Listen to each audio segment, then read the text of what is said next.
सबको मुबारक हो कि पाकिस्तान का नाम फाटफ ग्रे लिस्ट से निकल गया है।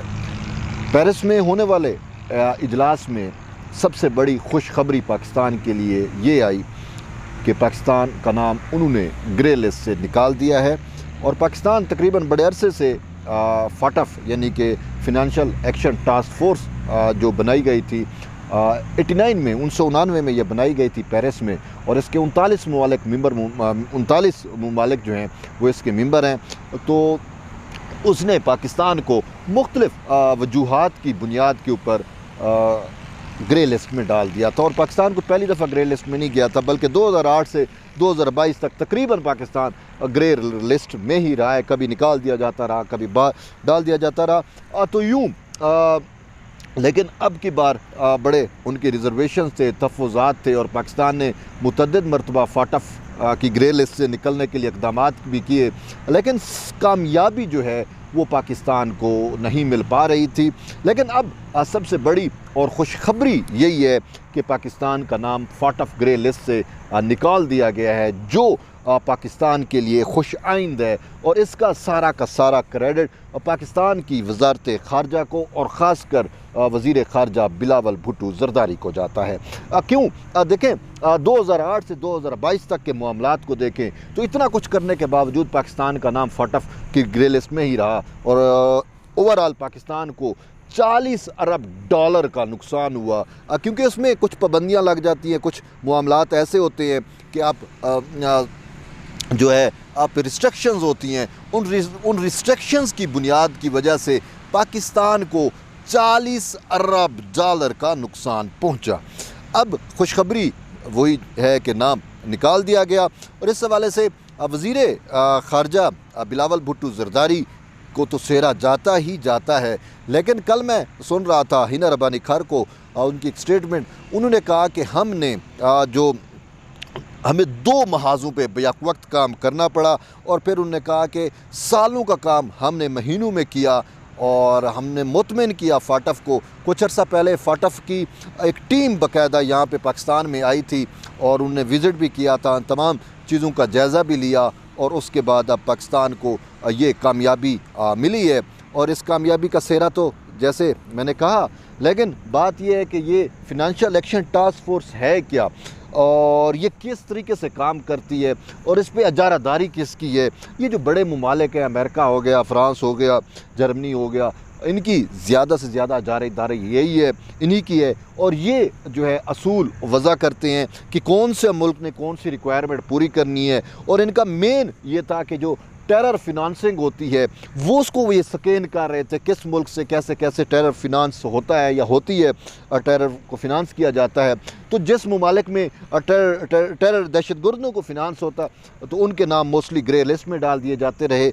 पाकिस्तान का भी नाम जब ग्रे लिस्ट में डाला गया या डाला जाता रहा, तो उसकी एक वजह यह भी है कि पाकिस्तान में हुकूमतें जो है उनका इस्तेहकाम नहीं होता, मुस्तकिल या मुस्तहकम हुकूमतें नहीं होती, और ख़ासकर जब पाकिस्तान इलेक्शन में जाता है या कुछ ऐसी तरतीब होती है तो उनको मौका मिलता और वो ये नाम डालते रहे। और फिर पाकिस्तान की जानिब से भी कोई खातिर खा इक़दामात नहीं किए गए थे, मनी लॉन्ड्रिंग को रोकने के लिए भी इक़दामात नहीं थे। और हम ये तो ऑन द रिकॉर्ड है कि दहशतगर्दी जो है वो किस तरीके से हमारे मुल्क में आई, और फिर जब दहशतगर्द हम पैदा कर रहे थे या हो रहे थे तो उन दहशतगर्दों की माली मुआवनत भी तो कहीं ना कहीं से हो रही थी, और वो बाहर से जो पैसा आ रहे थे वो सारा कुछ स्कैन होता है। तो इस वजह से पाकिस्तान का नाम जो है वो ग्रे लिस्ट में था। पिछली हुकूमत ने भी बड़ी अटैम्प्ट्स की, कानून साजी की, लेकिन उनको ये कामयाबी नहीं मिल पाई। कामयाबी अब आके मिली है, और इस हवाले से बिलावल भुट्टो ज़रदारी को अगर उसकी ये 6-7 महीने की जो फ़ॉरेन पॉलिसी है अगर हम इसको देखें तो वो इंतहाई सक्सेसफुल है। और उसकी वजह भी यही है कि उनका मेन टास्क यही था कि पाकिस्तान को जो आलमी तौर के ऊपर जो मसाइल दरपेश हैं, जिसमें फाटफ का उनका मेन एजेंडा था कि इसमें पाकिस्तान को जो है वो कामयाबी दिलाई जाए और फाटफ की ग्रे लिस्ट से पाकिस्तान को निकाला जाए। इस हवाले से आपको याद होगा जब जर्मन वज़ीर ख़ारजा पाकिस्तान आई थी और वज़ारत ख़ारजा के अंदर टॉक करते हुए तो उन्होंने कहा था कि जर्मनी इस हवाले से पाकिस्तान को सपोर्ट करेगा। और यूँ फाटफ के जो ममालिक हैं उनको बाईलैटरली मल्टीलैटरली जो है पाकिस्तान ने अटैम्प्ट्स की, उनको अप्रोच किया, उनको बतलाया कि भाई हम ने कौन कौन सी अटैम्प्ट्स की हैं, कौन कौन सी कोशिशें की हैं और किस तरीके से हम जो है वो हमें नुकसान भी हो रहा है इस फाटफ की ग्रे लिस्ट की वजह से। और यूँ बिलावल भुट्टो जरदारी की जो डिप्लोमेसी है वो अपने अरूज पे रही और इंडिविजुअली फ्रांस हो गया, जर्मनी हो गया, इवन के वो अमेरिकन स्टेट डिपार्टमेंट के जो वज़ीर ख़ारजा हैं एंटोनी बिल्कन, उनके साथ भी ये फाटफ के इशू को बिलावल भुट्टो जरदारी ने उठाया। और यूँ उन्होंने दुनिया के जो ममालिक हैं जो पावरफुल हैं और ख़ासकर जो फाटफ के अंदर जिनका असर रसूख है उनको उन्होंने अपना हमनवा बनाया और उनकी हमनवाई ही की वजह से पाकिस्तान अब फाटफ की ग्रे लिस्ट से निकला है। रिक्वायरमेंट तो पहले भी पाकिस्तान तकरीबन पूरी कर रहा था, कानून साजी भी की और वो जो सारे मामलात होते हैं मनी लॉन्ड्रिंग को रोकना, दहशत गर्दी और ये सारी चीज़ें, तो वो तो रिक्वायरमेंट वो तो एक फॉर्मेलिटी भी होती है, वो पाकिस्तान ने फुलफ़िल की। लेकिन इसके बावजूद भारत की जानिब से पाकिस्तान के लिए जो है वो एक प्रोपेगेंडा भी किया जाता रहा। और कल भी जब पेरिस के अंदर ये इजलास चल रहा था तो 39 में से यानी कि एक मुल्क ने पाकिस्तान की मुखालफत की और वो सबको पता है किसने की है, भारत ने की। तो भारत की मुखालफत के बावजूद पाकिस्तान अब ग्रे लिस्ट से जो है वो बाहर आ गया है। दुश्मन का तो काम होता है ना मुखालफत करना, लेकिन जो मेन कामयाबी है वो पाकिस्तान के सर पे आई। पाकिस्तान और इस कामयाबी के पीछे पस पर्दा जो मेहनत है हमें उनको क्रेडिट देना चाहिए और वो मेहनत पाकिस्तान की वज़ारत ख़ारजा की अनथक कोशिशें, अनथक मेहनत है। और उसमें सबसे मेन बिलावल भुट्टो जरदारी की जो डिप्लोमेसी है।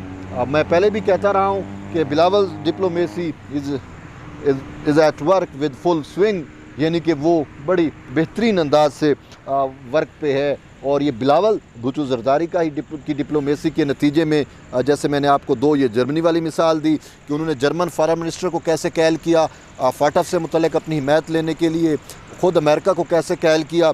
उनकी तो जॉइंट प्रेस स्टेटमेंट भी आई जिसमें उन्होंने कहा कि जर्मनी भी और फिर अमेरिका वाले ने भी कहा कि हम पाकिस्तान को जो है वो हेल्प आउट भी करेंगे, मदद भी करेंगे और पाकिस्तान के हक़ में हम बात भी करेंगे कि पाकिस्तान का नाम जो है वो फाटफ ग्रे लिस्ट से निकल जाए।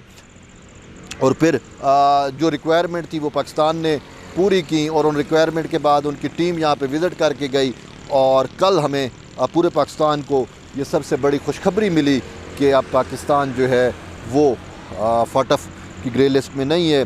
तो ये सेरा जो है डेफिनेटली इसका क्रेडिट जो है वो हमारे नौजवान वज़ीर ख़ारजा बिलावल भुट्टो जरदारी को जाता है कि उनके पास जो एक अपने वालदा की लिगेसी है और उसके साथ उनके पास अपने नाना की लिगेसी है और फिर ख़ुद उनके अपने वालिद का जो वर्क है इंटरनेशनली, वो सारी चीज़ें बिलावल भुट्टो जरदारी के साथ कार फरमा हैं। और इसी वजह से और फिर ख़ुद भी उनके अंदर इतनी सलाहियत है जिस वजह से उनको इंटरनेशनली कामयाबियाँ मिल रही हैं। और ये कामयाबियाँ अगरचे उनकी इंडिविजुअली उन्होंने ये एफ़र्ट्स की हैं इनफरादी तौर पे, लेकिन इसका क्रेडिट पूरे पाकिस्तान को जाता है और ये सारा पाकिस्तान के लिए ही उन्होंने किया।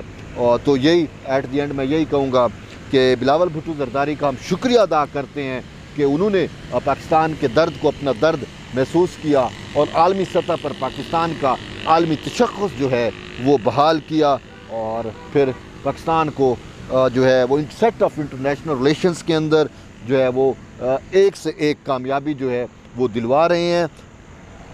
एट द एंड यही कि पाकिस्तान जिंदाबाद। इंशाल्लाह दोबारा मिलते हैं एक नई वीडियो के साथ, तब तक के लिए इजाज़त दें। अल्लाह हाफ़िज़।